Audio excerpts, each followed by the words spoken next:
Bonjour à tous et bienvenue dans cette nouvelle émission de l'Instant Bible. Aujourd'hui, nous nous attaquons à un sujet aussi universel que complexe, la famille. Pourquoi le dialogue y est-il si compliqué? Famille recomposée, adolescents en quête d'identité, conflits générationnels, différences culturelles et j'en passe. Comment la Bible éclaire-t-elle les défis spécifiques du dialogue familial, ce lieu à la fois essentiel et parfois blessant?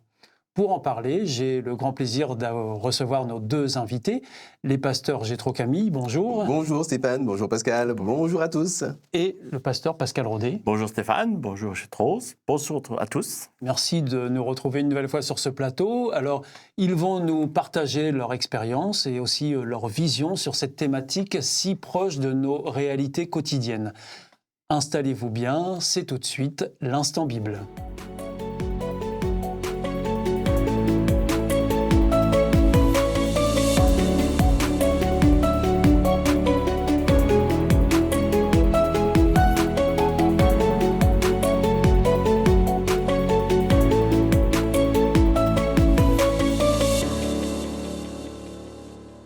Pascal Rodet, première question, pourquoi est-ce qu'il est si difficile de communiquer au sein de la famille ou d'une famille?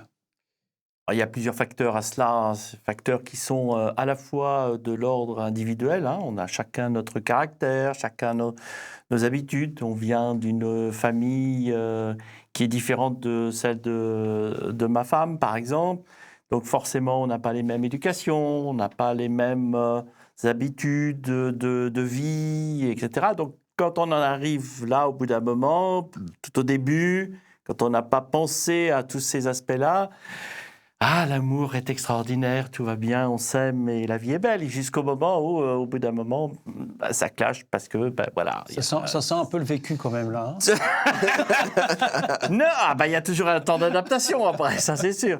Mais j'avoue que par rapport à d'autres, j'ai pas eu de grosses adaptations à faire. D'accord. Et vous, pasteur Gétro Camille, qu'en est-il de votre côté? Eh bien, maintenant que j'ai perdu tous mes cheveux, je peux dire la vérité, je n'ai plus grand-chose à perdre. C'est très facile de communiquer dans la famille. Communiquer bien, c'est autre chose. Communiquer, c'est facile. Communiquer bien, communiquer de manière constructive, c'est autre chose. En particulier qu'on n'a pas eu cette culture et cette habitude-là. Je dirais très brièvement que la communication dans la famille, c'est un petit peu comme un jardin. Il peut être bien entretenu, soigné, travaillé, et il va être très prospère. Ou bien, il peut être simplement laissé aux pulsions des uns des autres et être très sauvage. Et ça peut être un vrai fouillis, voire une vraie guerre, et ça peut générer beaucoup de souffrance. Donc il y a tout un travail à faire qui est passionnant. Alors justement, dans cette communication intrafamiliale, parfois il peut y avoir des non-dits. Et ces non-dits peuvent créer des tensions aussi. Comment est-ce qu'on peut surmonter cela, Pascal Rodet, au sein de la famille?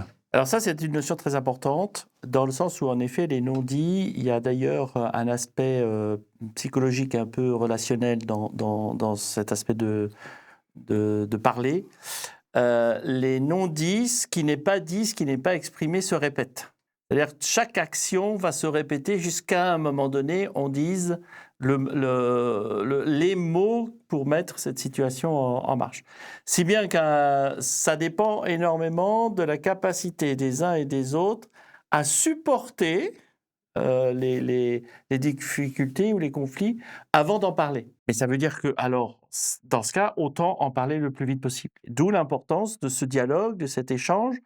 Et les mots sont très importants parce que ne pas mettre un mot sur une situation, c'est donner la possibilité à l'un d'interpréter ce qui nous semble être la vérité, alors qu'elle n'est pas du tout le cas vis-à-vis de l'autre. Si bien qu'on se retrouve après chacun ses idées sur une situation qui, n'ayant pas eu une discussion en mettant des mots dessus, chacun reste dans ses positions. Et donc c'est à ce moment-là, pour l'éviter justement, où c'est important de pouvoir dialoguer, exprimer. Pasteur Gétro Camille, est-ce qu'on arrive à identifier pourquoi, à un moment donné, il y a un manque de dialogue dans une famille? Pourquoi il y a des non-dits? Pourquoi est-ce que les choses ne sont pas exprimées clairement? Est-ce qu'on peut identifier quelles sont les sources? Chaque famille a sa réalité et son histoire. Simplement, quelque chose de relativement commun dans beaucoup de familles, ce sont les impensés. Par exemple, le rôle de père, on se l'imagine, quand on est jeune fiancé, on se l'imagine d'une certaine manière, on se le représente. On se dit: «Je vais faire ceci, je ne vais pas faire cela, mes parents ont fait telle erreur, je ne ferai pas la même», mais on ne prend pas forcément le temps de penser vraiment la posture de père. Par exemple, pour être très concret maintenant, j'ai découvert dans ma propre paternité qu'en fait, je n'étais pas du tout intéressé, contrairement à ce que je croyais, j'étais pas du tout intéressé par l'idée d'être un père à qui l'on obéit. Autant j'ai cru que pendant longtemps qu'on devait obéir au père. C'était la représentation que j'avais. En fait, je suis pas du tout intéressé par ça. Je suis beaucoup plus intéressé par le fait d'avoir des enfants qui comprennent et qui n'ont plus besoin d'obéir, qui agissent bien parce qu'ils ont intériorisé quelque chose. On passe donc d'une forme d'assujettissement des enfants ou voilà, même voire de l'épouse dans certains cas, à une éducation, un partage. Mais ça demande également de prendre une posture complètement différente. Ça demande d'être capable de dire à ses enfants: «Ben voilà, j'ai cru que, mais je me suis trompé», je leur ai dit d'ailleurs à mes enfants, et que je travaillais à changer ma posture et ils voient les évolutions. Donc pourquoi est-ce qu'il y a des non-dits? Parce que ça demande quand même un petit peu de courage de pouvoir penser les choses de cette manière-là et se débarrasser un petit peu de tout ce qu'on croyait avant. Et concrètement, comment est-ce qu'on passe d'un paradigme à l'autre alors? Ce qui m'aide beaucoup alors, ce qui m'aide beaucoup, c'est Jésus. Je vais dire pourquoi. Jésus, il m'aime, il m'accepte, il connaît mes points forts, il connaît mes points faibles, il me rejette pas. À partir de là, quand j'ai intériorisé ça, j'ai beaucoup moins de difficultés à reconnaître mes points faibles et à reconnaître mes erreurs. Beaucoup de gens ont un mal de chien à reconnaître leurs points faibles, à reconnaître leurs erreurs, en particulier devant leurs enfants et leurs femmes. Grâce à Jésus, j'ai aucune difficulté Et à vous cela, et donc passer d'un paradigme à l'autre, ça prend du temps, hein. Je dis pas que ça vient comme ça prend du temps, mais avec l'aide de Dieu, on y arrive. et vous pensez qu'il faut être capable de reconnaître, ses faiblesses et ses erreurs devant ses enfants justement? Je crois que c'est absolument fondamental. Sinon, vous êtes dans un jeu de rôle. Si vous êtes dans un jeu de rôle, vous êtes dans la posture, vous n'êtes pas dans l'authenticité. Or, la communication, c'est 7% de verbal, 93% de non-verbal. Et quand vous n'êtes pas authentique, ça se sent. Et quelque part, vos enfants, ils ne vont jamais pouvoir apprendre vraiment de vous s'ils ne savent même pas qui vous êtes et si vous êtes sans cesse dans une posture. Je pense que c'est fondamental de savoir reconnaître ses erreurs. Je ne dis pas de s'humilier, de se mettre à plat ventre, mais de reconnaître, de demander pardon. Quand on a fait du mal, moi j'ai déjà demandé pardon à mes enfants, à ma femme pour des choses que j'ai dites ou pour des réactions que j'ai eues. Et je suis très heureux d'avoir pu le faire. Il n'y a pas d'humiliation, c'est plutôt une libération. Donc voilà, c'est des choses qu'il faut apprendre à penser différemment, mais comme je le dis, c'est le fruit d'un apprentissage et d'un travail. Je crois qu'il y a aussi un autre élément qui est important, c'est que mon identité, ma valeur en tant qu'être humain, n'est pas le résultat on me respecte, on m'écoute parce que je suis le chef de la famille, parce que si, ou ça y est, j'ai fait une bêtise, tout de suite, ça veut dire que je n'ai plus aucune identité, j'ai plus aucune. Non, c'est deux choses différentes. Le fait de faire des bêtises ou de mal agir ou de pas parler n'enlève en rien ma qualité et ce que je suis en tant qu'identité, être humain, Pascal. Mais dans ce cas, si moi j'ai éliminé ça et aux yeux de Dieu, et je rejoins tout à fait ce que disait le pasteur Jétro, aux yeux de Dieu, c'est ce qu'il me voit. Moi, je suis quelqu'un humain euh, avec une identité de respect. Par contre, les actes, en effet, sont pas acceptables dans certains cas. Donc Dieu fait le distinguo entre la personne et les actes. Exactement. Et c'est à nous, dans la même valeur qu'il nous prend, qu'on doit prendre aussi les membres de notre famille. C'est-à-dire que, oui, je suis Pascal, père, mari, mais là, ce que j'ai fait, ça ne va pas. Donc là, excusez-moi, mais le fait de m'excuser n'enlève en rien mon identité et ma valeur. J'aimerais réagir à ça parce que je trouve cela très beau. Il y a quelque part un renversement de l'échelle de valeurs. C'est ça. Et une des difficultés du dialogue dans la famille, c'est les échelles de valeurs qui règnent. Quand, par exemple, pour reprendre l'exemple que mon ami Pascal donnait, tu n'as pas été d'accord avec moi alors que je suis ton papa ou je suis ton mari, etc. Je me sens menacé et je vais réagir par un mécanisme de défense qui est l'agressivité. Ok. Si, dans mon échelle de valeurs personnelles, consciente et inconsciente, ma sécurité prime sur tout le reste, alors je vais écraser ma famille. Et le dialogue va être impossible parce que dès qu'on va me contester, je vais être dans l'agressivité ou alors dans la fuite ou dans le déni, enfin voilà. Si par contre dans mon échelle de valeurs, ma famille, le bien-être et la compréhension est en premier plan, alors j'aurai aucune difficulté à reconnaître parce que finalement mon objectif, c'est pas de préserver ma réputation, mon objectif, c'est d'être heureux avec les miens et d'aider les miens à grandir. Et c'est ça qui est beau avec la Bible, qu'on lit bien la Bible, qu'on comprend bien la Bible, c'est que la Bible t'aide à changer ton échelle de valeurs et à mettre les vrais sujets en avant et à ne pas te laisser. Comment est-ce que, par exemple, des gens se laissent piéger, des enfants qui ont été victimes d'attouchement, et la réaction de la famille, c'est tais-toi, ne dis rien à personne, sinon ça va entacher notre réputation. Comment est-ce que ta réputation peut être au-dessus de la sécurité physique et émotionnelle et psychologique de ton enfant? C'est une question d'échelle de valeur, et nos échelles de valeur sont le produit non seulement de nos expériences personnelles, mais également de toute une culture. Avec la Bible, on peut faire le tri dans cette culture et remettre les choses dans le bon ordre. On le voit, le dialogue en famille est souvent difficile, mais il n'est pas impossible de le restaurer. Alors comment recréer du lien quand les blessures sont profondes? On explore cela juste après, dans l'Instant Bible. Restez bien avec nous. Quelles méthodes concrètes peut-on mettre en place pour rétablir la communication familiale et notamment la bonne communication au sein de notre famille? Alors, Pasteur Pascal Rodet, est-ce que vous pouvez nous donner déjà quelques indices dans le domaine? Alors oui, il y a quelques éléments. Je pense que dans les conflits, lorsqu'ils arrivent, parfois, c'est toujours alors ça dépend des caractères des uns et des autres, hein. Dans une famille, il y a ça aussi qui rentre en jeu. Je connais mon caractère, je sais ce que je peux faire et ce que je peux pas faire et ma femme a une autre caractère aussi, ou mes enfants aussi ont un mélange des 2, ce qui est après pas toujours évident. Mais je pense qu'il est important justement de voir un peu notre caractère et caractère des autres pour se dire: face à un conflit, avant une discussion trop brutale, est-ce qu'il faut, se calmer? Est-ce qu'il faut prendre du temps? Est-ce qu'il faut attendre quelques heures avant de reprendre la discussion pour un élément plus calme? Et je pense que ça, c'est très important dans un premier élément. La parole est importante, les mots sont importants, lorsque véritablement il y a ce souci, de le dire dans un lieu parfois neutre, ça peut aider. Ça, c'est très important aussi. Calme et surtout, la fameuse phrase: «Tu m'as fait ça» et là, Le ça tu qui tue, c'est ça? le «tu qui tue». Alors plutôt que, il faudrait, plutôt exprimer: «J'ai ressenti telle chose face à telle situation».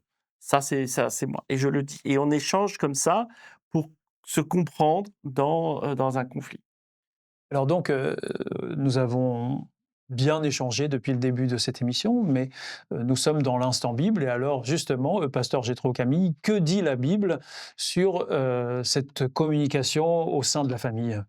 La Bible donne beaucoup de conseils. Elle dit par exemple, heu, ne laisse pas le soleil se coucher sur ta colère.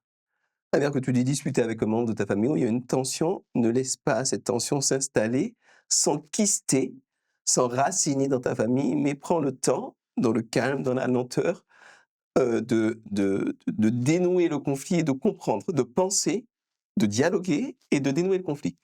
Comprends le temps de faire les choses correctement.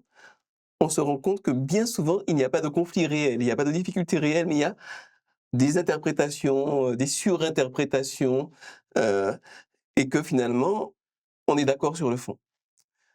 La Bible dit également de considérer comme supérieurs les intérêts d'autrui aux siens. Donc peut-être, bon, c'est un petit peut-être un peu extrême, mais voilà, considérer les intérêts de son enfant, je crois qu'on le fait tous d'une certaine manière, hein. On se sacrifie beaucoup pour ses enfants, pour son conjoint. C'est un état d'esprit qui aide vraiment à gérer la famille autrement, vraiment. Ça change vraiment la donne. Et puis, j'aimerais donner un petit tip technique qui m'a bien aidé. C'est que, la Bible dit, qu'une colère venimeuse excite la querelle. Dans les Proverbes, on trouve souvent ce genre de citation. Je me suis rendu compte, j'ai mon adolescent, enfin, j'ai 3 adolescents à la maison, dont mon aîné. Mon aîné était pas mal dans la confrontation et dans, un petit peu l'agressivité. Et je me demandais pourquoi, jusqu'à ce que je me rende compte que finalement, il ne faisait que me renvoyer ma propre posture autoritariste. Mmh. Et donc, à partir de là, quand on a un désaccord, quand il y a un problème à gérer, quand je parle avec mon aîné, je m'assieds sur mon lit, je l'invite à venir dans ma chambre, je lui dis: «Assieds-toi si tu as envie, reste debout si tu as envie». Moi, je m'assieds en tailleur sur mon lit, tranquillement, et je parle avec une voix très douce. Très tranquillement, je pose des questions et puis on va dans le problème et tout se passe hyper bien. Si j'arrive, je lui dis: «Dis donc, t'as encore rien fichu, on t'avait dit de chercher un travail pour l'été et tout, t'as rien fait, on n'est pas content» et cetera. Ça a pas du tout le même sens, ni le même effet que si on se dit: «Mais alors qu'est-ce que tu penses? Tu as besoin d'argent? Tu n'as pas besoin d'argent? Comment est-ce que tu vois les choses? Explique-moi un petit peu, tu es pas motivé?»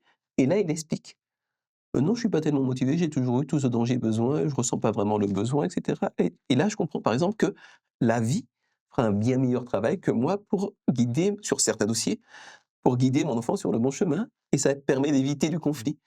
Donc avec cette vision de considérer l'intérêt d'autrui, cette vision de ne pas laisser la colère te dominer, cette vision, de ne pas laisser les paroles trop rapidement envenimer la situation. Et ces petits tips techniques, on peut gérer, les difficultés à la maison, on peut vraiment progresser. Et alors, nous arrivons à la fin de notre émission, mais j'ai une dernière question pour vous, pasteur Pascal Rodet. Parfois, les situations familiales ont fait que le lien s'est complètement distendu entre parents, enfants.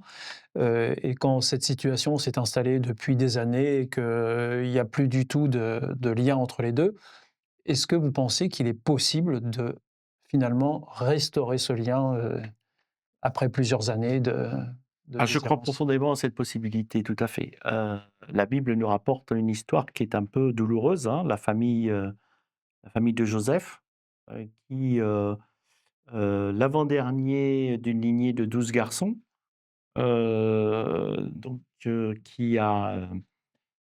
qui est passé à la fois par la jalousie de ses frères, qui est passé par une maltraitance de ses frères, qui est passé par la vente en esclavage par ses frères. Ensuite, il Oui, est il y a un passé par la sacré prison. passif. Il y a un sacré passif quand même, hein. Là, quand on en arrive là, on se dit fini la famille, hein. Mmh. Alors, il a eu une autre démarche qui, je pense, est très importante. Là aussi, il a fait confiance énormément à Dieu. Et il a pris cette valeur de Dieu, même dans les pires situations, que je puisse donner quelque chose de positif. Et il l'a fait dans toute sa vie. Là où il était, en Égypte, quand il a été vendu comme esclave, il a eu cette même logique.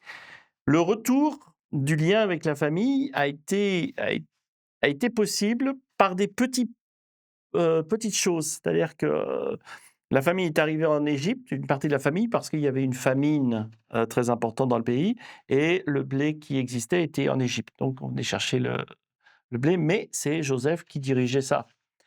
Et il aurait pu être agressif, etc. Mais il a laissé partir. Il a fait quelques petites manœuvres. Bon, après, c'est une chose. Mais je trouve la partie de Joseph très intéressante, où il a petit à petit accueilli ses frères sur des moments et des endroits pour essayer d'être le plus positif possible. Lui, son regard, quand il a rajouté quelques petites manœuvres, c'était pour voir s'ils avaient le même caractère qu'avant, S'ils avaient changé. s'ils avaient changé ou Mmh. pas. Mmh. Et je pense que c'est ça l'importance quand on est très séparés, c'est qu'on reste sur des acquis. On a peur de retrouver ce qu'on a vécu. On a peur de retrouver les mêmes personnes. Et je crois, pour arriver à casser cette idée-là, c'est d'arriver à des petites choses ou des petites actions positives et confiantes, où on puisse véritablement se retrouver sur une certaine fidélité des relations les uns avec les autres. On commence avec du petit. Et petit à petit, après, on se fait confiance un peu plus. Je pense que ça, c'est très important d'être dans cette démarche. Voilà, nous arrivons au terme de cet échange. Merci à nos deux invités pour leurs témoignages touchants. On l'a vu aujourd'hui, le dialogue familial est un vrai défi, mais il est possible de le restaurer avec de la patience, de l'amour et puis aussi de l'écoute.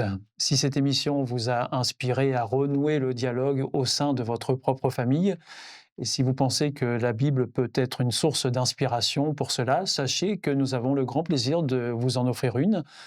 Il vous suffit tout simplement de nous la demander aux coordonnées qui suivront. Nous avons aussi le plaisir de vous proposer le dernier numéro de la revue Signes des temps qui parle justement du dialogue. Pour en savoir plus, contactez-nous dès que vous le voulez aux informations qui suivront. Merci de nous avoir suivis. Je vous donne rendez-vous pour une prochaine émission de l'Instant Bible. Messieurs, merci beaucoup Merci. et à très vite. Merci. Au revoir. Au revoir.